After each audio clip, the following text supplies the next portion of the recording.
উত্তর পশ্চিম বঙ্গোপসাগরে ঘনীভূত গভীর নিম্নচাপের জেরে চরম দুর্যোগের মুখে গোটা দক্ষিণবঙ্গ।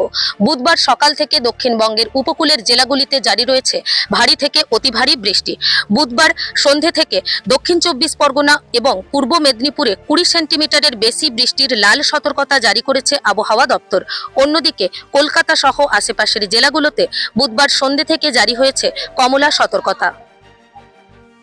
বঙ্গোপসাগরে অবস্থানরত এই গভীর নিম্নচাপের প্রভাব এখনই কাটছে না। দক্ষিণবঙ্গের জেলায় জেলায় আগামী কয়েকদিন জারি থাকবে এই দুর্যোগপূর্ণ পরিস্থিতি। বৃহস্পতিবারও পরিস্থিতির উন্নতির কোনো লক্ষণ নেই।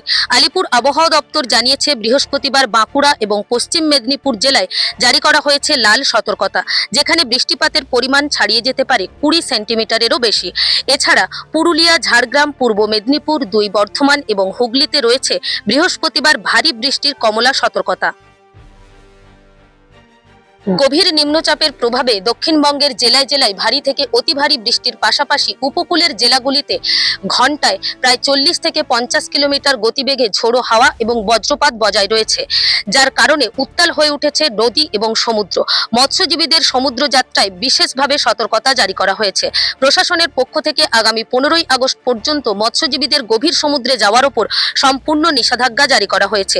অন্যদিকে বুধবার সকাল থেকে একটানা বৃষ্টিতে নিচু এলাকাগুলো প্লাবিত হওয়ার পাশাপাশি বড়সড় ক্ষয়ক্ষতির আশঙ্কায় প্রশাসন সাধারণ মানুষকে নিরাপদ ও সতর্ক থাকার নির্দেশ দিয়েছে।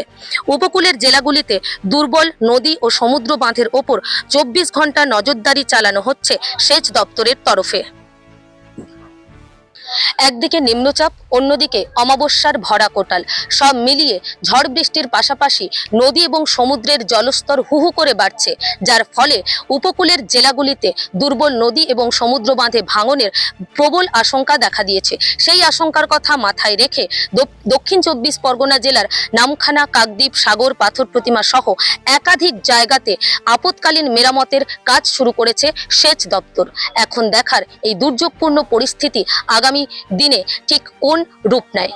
এই রকম আবহাওয়ার প্রত্যেক মুহূর্তের আপডেট পেতে নজর রাখুন কলকাতা টিভির পর্দায়।